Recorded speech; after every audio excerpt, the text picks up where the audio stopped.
Welcome to Coaches on Zoom Getting Coffee. Each episode features a candid, unfiltered, and unedited conversation between two coaches. Hosted by Daniel Kimball, CEO of Resonance Executive Coaching.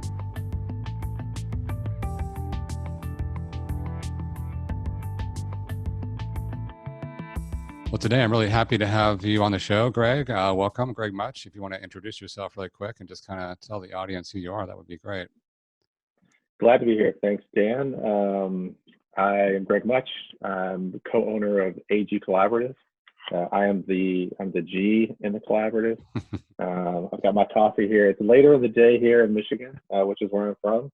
But I thought gotta have a good coffee for this conversation. I'll we make run a confession. I've got water in my coffee cup, and it looks the part. Well, as long as it's opaque, you can have anything in here. I guess I was tempted to have maybe an IPA or something in here in the afternoon, but right. We're holding off until after this call. But yeah, here in Michigan, I co-own kind of a boutique leadership development firm here with my business partner Abby Johnson. Love that work. Married, 2 kids, and doing the shelter in place thing with all the chaos. Yeah. So on that note, what's top of mind? What's top of heart for you right now? Yeah, top of mind. If I try to filter that stuff out, a couple of things. One is just keep juggling. I feel like every day is a juggle. So my wife works full time. Well, neither one of us honestly are working full time right now. It's right. I'm getting a few good hours a day. We're juggling, flipping. She's getting a few good hours. We're juggling the kids and school, and I don't mind that. I don't mind the juggle, but I need to keep reminding myself, just keep juggling. This is the good work right now. And then real top of mind is before we got on the Zoom call, and then when we're done, I'm fine tuning some notes around a mindful self-compassion 1 hour thing we're doing tomorrow. So it's get ready for that. Right. That's top of mind. Yeah. Top of heart, man, there's a lot of stuff. Waves of gratitude for the kind of some of the silver linings that have risen to the surface during this shelter in place time. And what are some of those for you? One is our team. We started as just a 2-person business a few years ago. There's now 5 of us with a few other people sort of on the periphery. And, the immediacy of our work has slowed down a little bit in the last month, but we've still been having weekly team meetings and some team happy hours. And man, those have just been sort of lifelines right now to stay connected to people and know that we are all sort of together carrying something. A lot of gratitude for that. What else? You said gratitude. The big one is my team. And then 2 other kind of silver linings. One is, and they're both related to the weather, interestingly enough. One is that we're in Michigan, and if this had happened in January, talk about stir crazy, right? Oh man, just the ability to go out for a walk. I've been putting on a lot of walking miles, earbuds in, listening to some stuff, and taking the dog out. So quite a bit of that.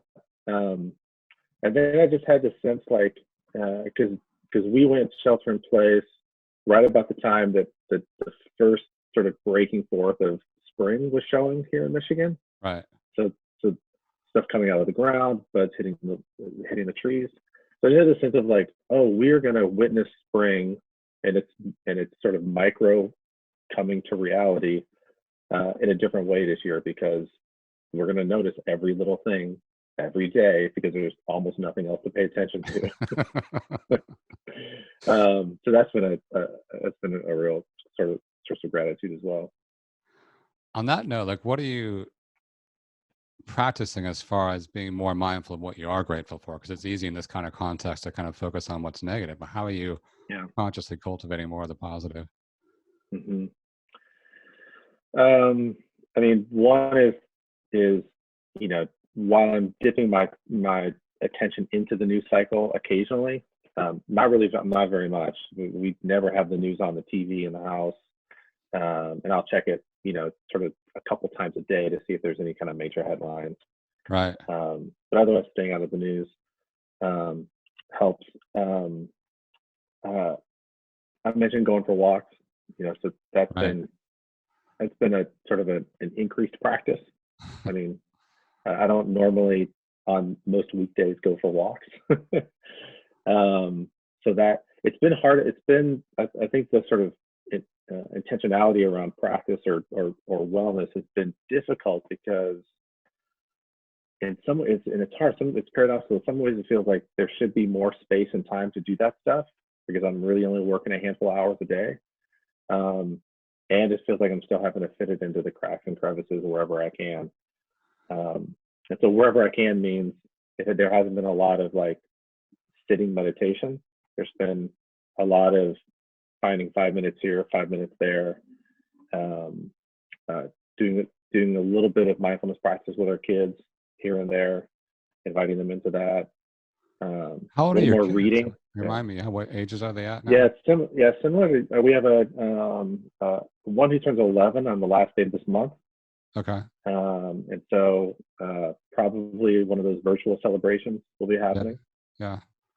And then so he's turning 11, and then we have an 8.5-year-old daughter. So Gabe is our oldest and Ella is our youngest. And how are they doing with all this? Remarkably well. I thought there would be a lot more kind of push against like, why can't we go places? But I think they just were swept up into the collective. Everybody's doing this. Yeah. And so we've been, out extra, getting walks or going for bike rides, and they've been really conscientious around, staying distant from people and wearing their face masks when they need to. And that part's been really surprising to me that they haven't kind of griped and moaned about the stuff they can't go do. Yeah. My son so far has been very good that way. He's kind of been in a mode in recent years where he likes to stay home anyway. It's just in a way, this is a benefit. But at the same time, last week, I remember him saying he'd rather be at school. I think not because he likes school, because he's not a big fan of school. It's more like the structure, the friendships, the support of the teacher. He's definitely a social kid. And so when he's at home alone trying to do his work, he has a hard time like just sitting there on his own doing his work. He's used to doing it with his classmates and then having some homework in the evenings. This is like, almost all homework and very little time with class. So it's a different thing for him. But overall, he's been very good, I would say, in a surprising kind of way as well. Yeah, it's his learning environment's a pretty kind of collective learning environment where the kids are working on projects with one another, kind of project-based. And yeah, it's either project-based or side-by-side work, so parallel work at least. I think probably more parallel work than project stuff, but some project stuff too, and more interactive. But so it ends up taking more of our time to support him and give him that kind of connection as he's doing his work. Otherwise, he just gets kind of overwhelmed and more likely to get lost. But you actually touched on something I wanted to ask you about, because I imagine other people are curious too. You said you're sharing some of your mindfulness practice with your children. How's that working for you? How's that going? I think as has to be expected, like lots of noises and distractions. And this isn't the first time we've sort of introduced them to some of those practices, but we try to keep it short and simple. And sometimes they're more guided visual type meditations so they can just sort of listen along and get lost in it. Other times, we'll do something like one we did a couple of weeks ago was just what sounds can we notice? That's when we still ourselves enough to notice a wide variety of sounds. And then when we're done 5 or 10 minutes later, they get to report out all the stuff they heard. Yeah. And so we did that. And then Ella told her class. So they both are part of a Montessori school. So 3 grades per class. So she told them, and so then her teacher asked us. So Ella and I then did it for her class. Nice. On a different day. So that was fun. Yeah. How did the rest of the kids? Did they like it? Yeah, I think so. I mean, I didn't hear a lot. I didn't get a ton of feedback, but they certainly participated. And at the end, they all had, they wanted to get off mute and share what they heard and what they did and what it was like. Nice. Yeah. You touched on something else that I know I've been struggling with, and I'm hearing some people, maybe a lot of people are struggling with this. Like, even though I do have more time on my hands right now, I'm actually having, in many cases, a harder time staying focused. Like I'm finding myself more easily distracted or That's going on for sure. And also at times I feel like I'm just feeling the weight of the world a little bit, like sort of a lot of pain as an empath, like picking up on that stuff and trying to let myself feel it and not be overrun by it. But at times I feel kind of overrun by it. But there's just a lot of things going on that are kind of easily to pull me away from maybe what I could be, the ways in which I could be most productive. There's a lot of debate I've heard about, should we be focused on being productive right now or not? What are your takes on, what's your take on that? Because my take is, definitely let's take in what's happening. Let's process it. Let's not ignore it. Let's not dismiss it. And we probably can help ourselves and everybody by being, focused on what we can control. But what's your take on that as far as, trying to stay productive at this time? Yeah, I mean, for us, there definitely was a calibration that had to happen in the first couple of weeks, because I had sort of delusions of grandeur that both I was going to be more productive. And so I got a stack of books. I was like, I can finally finish these books. And we can, all that client work that's going to happen now in June or July, we can actually design it already and have it sort of done. Right. So I started going down that road, and then and just had to recalibrate. I was like, no, like the first thing we have to do is just provide some safety and stability. Right. Like in terms of hierarchy of needs, like let's do the basic things. Let's create safety. And everything after that will be gravy. And that was true not just at home, but for our clients. So we had some coaching engagements we had to finish up. We were dancing around like, are we going to switch this program to a virtual engagement or just hit pause? So we're doing all that the first couple of weeks. Since then, it's gotten a little bit easier. I felt pretty kind of overwhelmed during those first 2 weeks. And the calibration has been a little bit like, I don't know if you've ever read John Acup's work. He wrote a funny little book on how to finish your goals. No. And one of the tenets he has in there is like, cut your goals in half. Like whatever your goal is, cut it in half, and kind of moderate, what you think you're going to accomplish. And I've kind of felt that during this time. Like, okay, yes, I'll have maybe some more time to read, and I'm not going to get through that whole stack. Right. Yeah. And so we tried to offer that to our team as well. So we were right in front of spring break when all this happened, and a couple of people on our team had spring break trips get canceled, and we just told the rest of our team, get off email for the week. Nothing's going to be so important that it has to happen over the next week. Take the time. Don't worry about coming to your computer. If there's an emergency, we'll let you know. And try to help give some, we found it's helpful to give overt permission to reduce productivity rather than to have it sort of implicitly just kind of floating around. Because I think that brings a level of anxiety for people when they don't know, is everybody else working a full week and delivering on everything they used to deliver on? I think clear expectations one of the bits of advice are especially important right now, right? Yeah. And I think that's kind of part of what we're all trying to deal with here in part is if we're focused on being productive and being easier on ourselves at the same time and recognizing that we're probably going to get less done right now and making that okay, giving ourselves that permission and being really crisp about boundaries for us, as crisp as we can be, because we're all thrust into this situation that might be unfamiliar as far as work and life overlapping in ways that we probably haven't experienced before. I know my son, end up spending probably 2 to 3 hours a day with him, helping him with his schoolwork, for example. And I know a lot of parents with school-age kids are dealing with similar amounts of time that they have to dedicate to that. And just the distractibility, like he might walk in every hour or so to ask me a question about something. I'm in the middle of whatever I'm in the middle of. And so getting my mind back into whatever I was in the middle of takes some time too. It's just adapting to all of that in real time has been, I think, as you were saying, it's kind of triage mode that we've all been in. And one of the questions on my mind that I would like to explore with you is like, I think we're at a point now where many of us are kind of at least somewhat coming out of that triage mode and getting more like, okay, I think I sort of kind of know what's happening now and I can kind of catch up to it mentally and emotionally. But what's your take on that? Do you feel like people are getting to that point, and are you getting to that point where it's less triage and a little bit more proactive now? Proactive? I think I want to do two things. I want to answer the question, but then go back to the distractibility piece. Yeah. Let's do this first. If I missed the distractibility piece, you can remind me. There's some interesting reading I did about that. I think the triage feels like we're past that for most of us. And I want to name it, like, even maybe that's a bit of a privileged state Like Absolutely. I'm feeling a little bit of that, but I can easily find other perspectives where people are still, they've not yet got an unemployment check delivered to their mailbox. Like they're still struggling with those sorts of things.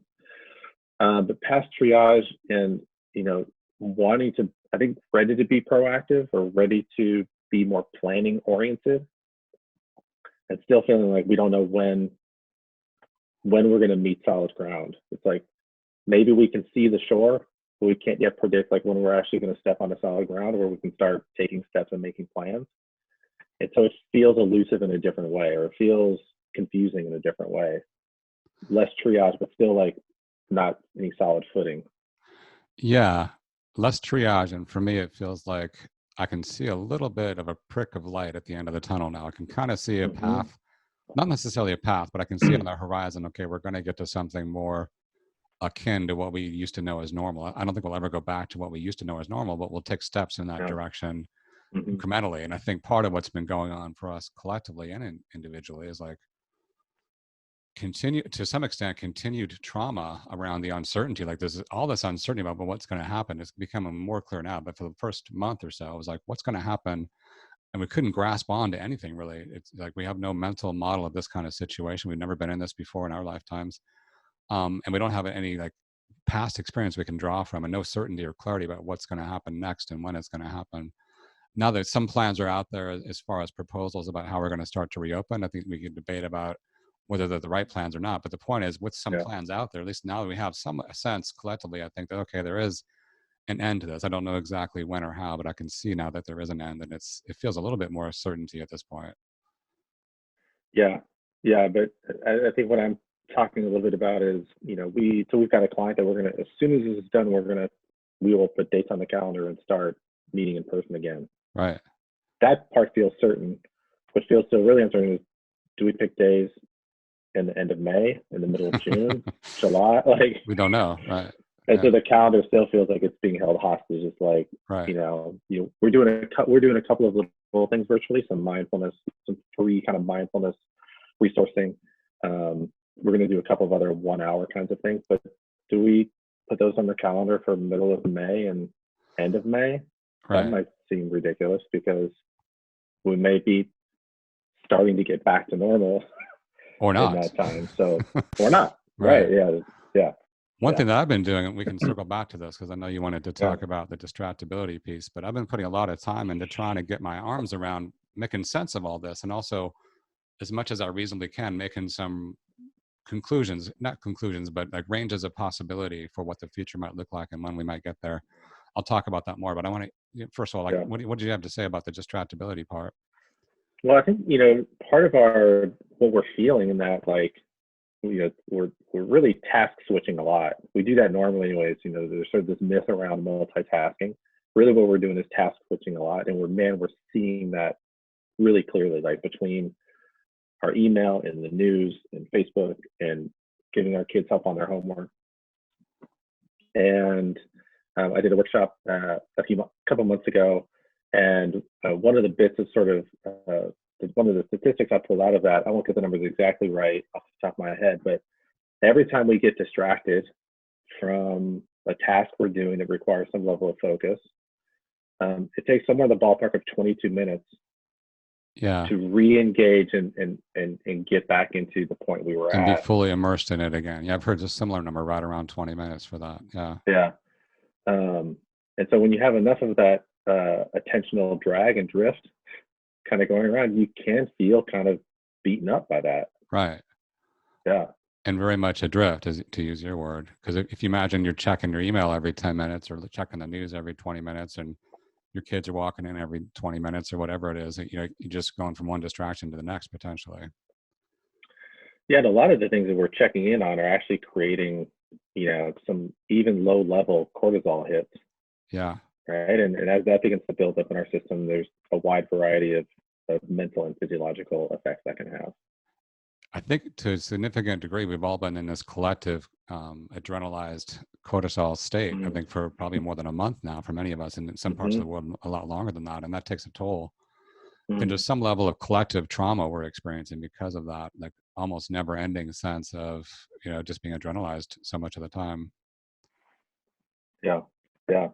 And on the news piece, I definitely find myself at times overindulging in news. And it's related to what I was saying before, where part of me is trying to make sense of this and understand it and come up with some ranges of possibility about what the future likes and what the future looks like, what the timing might be, et cetera.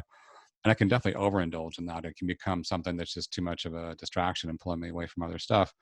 But it's a drive that I have to kind of make sense of things and take some comfort in my ability to come up with some ranges of parameters about what I think is likely to happen as far as our path back to reopening. It's going to be in a piecemeal fashion, as far as I can tell. That seems pretty clear across our country. Like different states, different governors, different mayors even are going to take different stances on this. But I think it looks like, some states are starting to open up now, which is very concerning to me. I think we don't really have the data there to suggest that that's the best choice, but that is happening. So we'll see how that plays out. But my best guess is we'll start to take baby steps collectively. A lot of states, probably by mid-May or so, some baby steps will be taken in that direction, and probably a majority of states by that point. By June, I think it'll take, as long as things are going smoothly, it'll look better and better in incremental fashion. The key thing that we keep hearing about is we need more testing. We need more testing. We need more testing. Yeah. We don't have that yet. I think the best case scenario that I'm hearing about is maybe June. By the time we maybe have a sufficient testing to reasonably open up things on a bigger scale. But what's your take on that so far, as what the next temporary normal is going to look like and when? Yeah, I've felt similarly, and I've not been in the news as much as you have. I think that's a testament to both your kind of inner drive and your strength of strategic thinking. I think you have the ability to see lots of disparate things and then see how they connect and see what might happen. I've probably been more in the land of like wishful thinking, like, oh man, I really hope by June we are unlocking some things and getting the opportunity to begin some forward movement. Right. But I haven't paid too much attention yet in terms of, I've been watching specifically for Michigan, and I haven't seen any plans laid forth by our governor. What I heard a few days ago was, I think it was April 20th or the 19th, and it was 10 days away yet from when our shelter-in-place order is currently through. And her comment was something like 10 days makes a big difference. And so we need to see what's happening in the next 10 days in terms of the data and the analytics. And so hoping that, Michigan can, in some parts it's doing really well, kind of turn the tide in terms of the places where it's been hit the hardest. Yeah.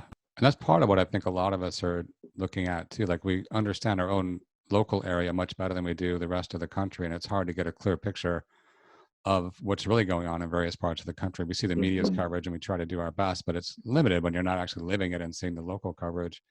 So within Michigan, for example, because that's where you're based, my sense from the news I'm hearing about it is a lot of the bigger numbers are happening in more of the urban areas, which is relatively common so far. But so Detroit area, I think, is a lot harder hit as far as I can tell than more of the rural areas. But what's your take on that being in the state? What are you hearing and seeing?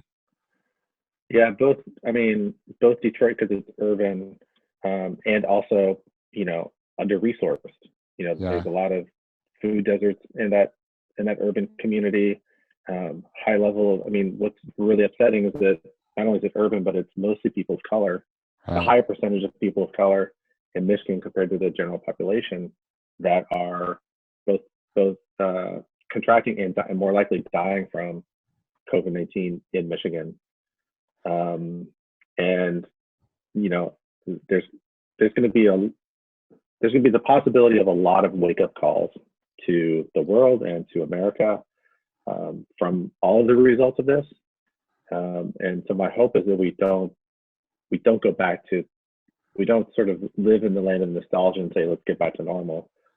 Let's try to find a new normal and pay attention to what those wake-up calls were along the way. I'm actually, in some ways, I'm as anxious as anybody else to get back to some new semblance of normal. But another part of me recognizes that there's a risk if we go back to some semblance of normal too soon, that this crisis would be too easy to just kind of normalize and go back to something that's too close to the old normal. Like, we don't get the wake-up call, as you're saying. And a part of me is kind of worried in a way. Like, again, I'm as anxious as anyone else to get things going in a more normal sense sooner than later. But at the same point, same time, it's like, if we don't spend enough time in this uncertainty and this kind of trauma that we're talking about, we may not actually appreciate this and create a new normal that's going to be more effective for more people. And you touched on something really important there, like this virus in many ways, it's apolitical. It doesn't have an agenda other than its own need to reproduce and do what viruses do, right?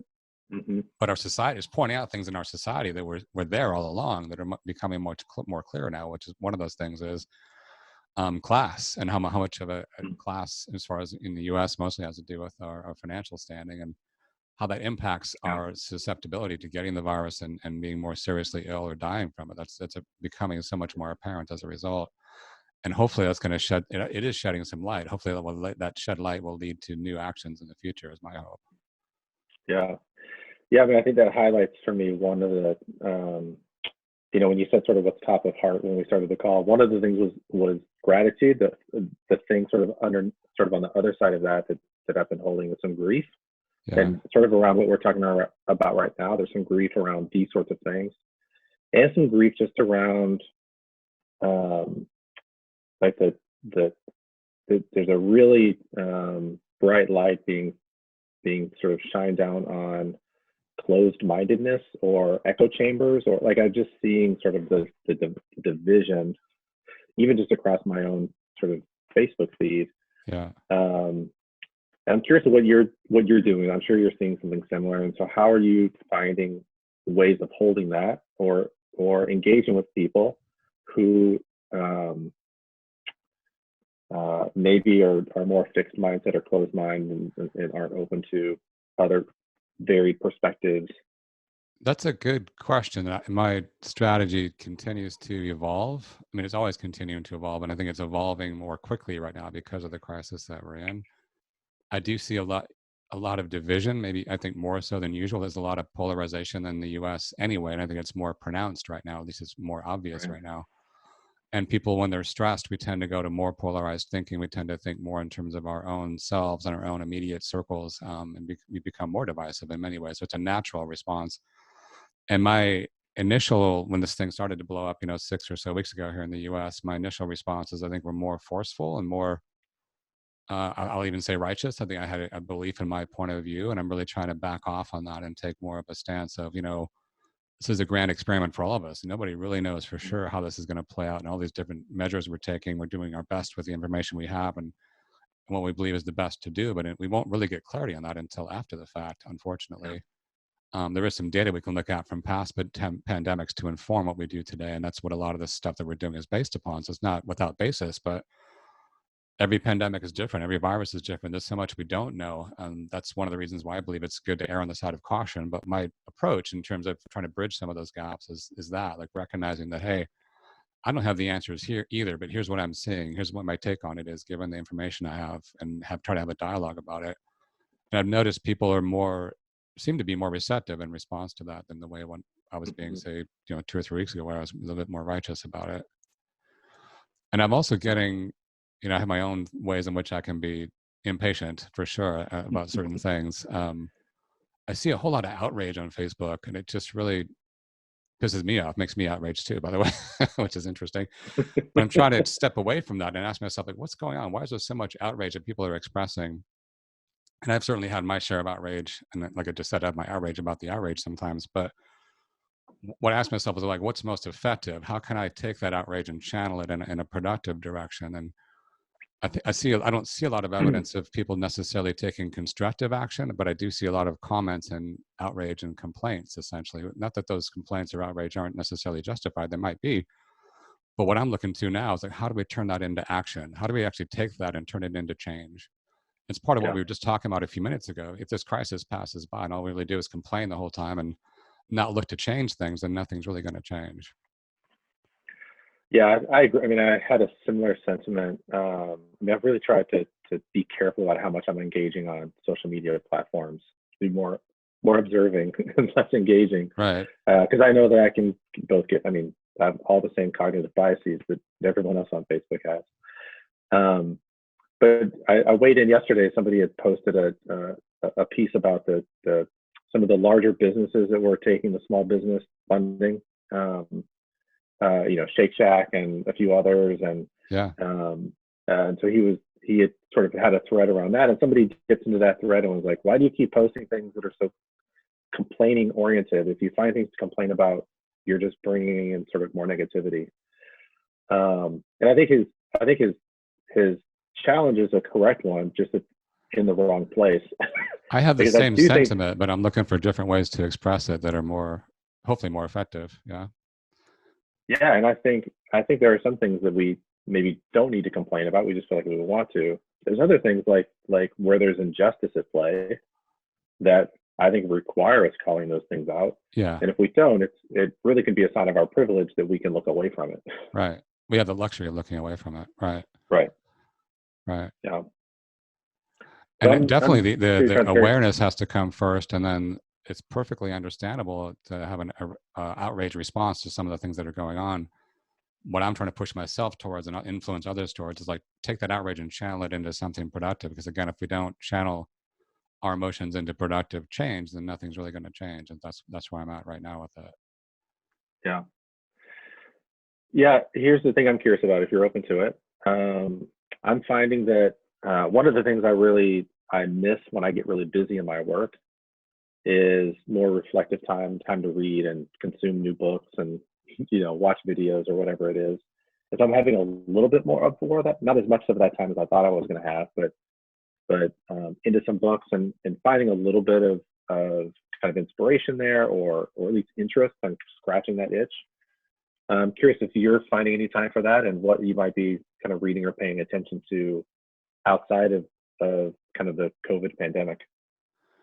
I'm a big fan of storytelling, and my favorite medium is film and television. So I definitely spend a fair amount of time watching what I consider to be really interesting or really well produced or just in various ways entertaining shows to watch or movies to watch. And so that's where I'm spending a lot of my time. I am like you, taking more reflective time right now. I feel like I'm so cooped up in the house so much that sometimes I'll just spend, an hour or two sitting out in our backyard, looking at the stars, looking at the sky or whatever, just to get some time, outdoor time and spend some reflective time. But as far as, outside of the context of COVID-19, really films and inspirational stuff may or may not be inspirational, but whatever it is, it's interesting. So for example, I recently watched Bohemian Rhapsody, which I loved the performance of the actor, Rami Malek. Was an incredible performance, and it really evoked the essence of Freddie Mercury in so many ways. It was just beautiful to watch. The film itself, I think it had a lot of flaws that I don't necessarily want to go into, but it was a very interesting film. And if you liked Queen's music and respect the musicianship and especially the incredible aspects of his voice, it's a very, very good film to watch. Cool. Yeah. I have not seen that, but it's on a list. Yeah. Other things, like I'm spending my time doing this podcast, for example. This is a new thing that I just started 5 or so weeks ago, I think. And it's, happening in the context of COVID-19, but the intention is to keep it going on forever, just to have a candid conversation between two coaches about whatever we want to talk about. And I think there are enough coaches out there who find that interesting, and hopefully some other people too. So that's a part of what I'm up to, is trying to have conversations like this one and make them available to people and be productive and helpful in that way. Mm-hmm. So this to me is like reflective time as well as social time to have a conversation like this, because this conversation spawns new thoughts for me that I wouldn't necessarily have had without the conversation. Likewise. Yeah.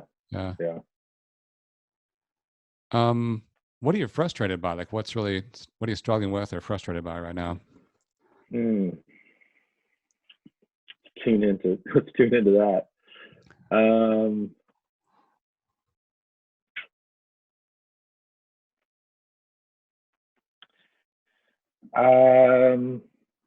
I think the inability to connect. I think that, we've been doing a lot of Zoom work related stuff, but then also family. My parents are in Texas, my sister's in Hawaii. Our friends across town, we've been getting together on Zoom and playing games. And a kind of a growing frustration with the inability to be in person and connect. That's just the thing I'm missing. Where do you land on the introversion extroversion continuum? Where would you put yourself? I think I lean extroversion. I think given a choice, I'd rather be with people, but I'm not too far across the center line on that. I imagine it's a bit harder for extroverts than introverts. I'm more on the introverted side, but I certainly have my times, increasingly so as we get further into this thing, where I'm like, man, I just want to get outside and do stuff and be around more people. And I'm missing that. I'm missing getting out to see clients face to face versus being virtual. I usually, in normal circumstances, would be traveling, once a month or so, and that hasn't been happening. So I'm missing all those things. But what's your take on that, as far as being a little bit probably more extroverted than me? Do you think it's harder for people in your shoes versus more introverted people? I do. I think it's harder probably for both extroverts and people who move around a lot, like, who have a very a quicker cadence to life, or they're in more, they swap spaces a lot. So they work in different places, and they see a lot of different people in different places. They socialize across a lot of different groups. Hardest for them. I think not as hard for me nowadays. 10 years into having kids, one of the real benefits of having kids was it created a lot of new boundaries. Just say more about that. Like, what shifted then, and how's that paying off now in some ways? Yeah, so my wife and I were married 12 years before we had kids. And so we had a lot of flexibility and to say yes to, I could say yes to individual plans with my friends, and she could do the same. We could say yes to going out in groups, going over to somebody's house, getting together for a bonfire, barbecue, whatever it is. And just the sake of having kids and building in a rhythm and being committed to them getting good sleep. Right. Just created a lot more, some boundaries around how much of the kind of movement we had. We became a little more homebound and domesticated. We still do a lot, but it throttled it back a little bit. Life definitely changes with children in the picture. So yeah, I definitely understand that. And my son, he's 10. He's with me half the time. He spends the other half with his mom. So I do get a break from being a dad, so to speak, but definitely it's grounding for me in so many ways. And it's, as you said, more crisp boundaries. And I'm more clear, I think, definitely partly because I'm a parent, but also just, getting older and hopefully wiser, like clear about how I want to spend my time and how I don't want to spend it, and be more willing to step into what I do want and step away from what I don't want. Yeah. So I think by having kids and throttling back over the last several years has more prepared me for being at home and unable to go places. Right. I've also, I think, over the last probably 5 years or so, have just had an increased interest in solitude and silence and quiet and kind of rejuvenation through that mechanism. And so this is giving, some of that space for that. Yeah. And it's interesting. The thought that came to me as you were saying that is that, none of us chose this. This just kind of happened. And we can either decide to get behind it and make the best of it in the ways that we can. And you could say that that's kind of a privileged perspective too. And it is, but we have a chance to choose how we want to be with this situation. And it can be an opportunity to spend more reflective time. But if we're rebelling against it and saying to ourselves, I hate this situation, I wish I could get out of it. If that's our mantra most of the time, then we're going to have a hard time getting something out of it, right? Yeah, I think one of the biggest kind of keys for me is, one of my top strengths is adaptability. And it's one I use the most and is sort of in my back pocket to go to when I need it. And this is one of those times when it's like adaptability comes in real handy. Yeah. In fact, that's part of the gift, I would say, of this situation, is to have a chance to become more adaptable. It's being forced upon us in many ways, but again, we can choose how we respond to it and either adapt or not. Yeah. So what are you taking away from this conversation today? Yeah. One thing that we just touched on was how these kinds of conversations, curated a little bit differently, right? There's an invitation. There's even though the conversation can go anywhere, it's built into a container. Can be a different kind of conversation. So I think for me, it's one thing I'm taking away is not every Zoom chat is as good or as bad as the next one. And then you can. It is what it is. Yeah. there's something around designing a conversation that can feel like it's more reflective or restorative, rather than even productive, maybe, or leisurely, right? Right. So I think that's one thing I'm taking away is how do I, even in checking calls with my teammates or with my parents, how does this space get to be more reflective? Right. Right. Yeah. Yeah. I think I'm taking that away from it. I'm also taking away it's just the challenge to continue to evolve the way that I engage with people. As you mentioned that, like, always evolving, but specifically now, how do I engage in a way that is understanding, bridge building, inviting, and not as divisive. Yeah. That's something I'm trying to constantly evolve into, as I appreciate that point too. And now I think especially is a great opportunity for that. Thanks for joining me today. I really appreciate the conversation. We've known each other. I was just kind of asking myself that question. Maybe 5 or so years ago we met, but it's great to have the conversation. Yeah.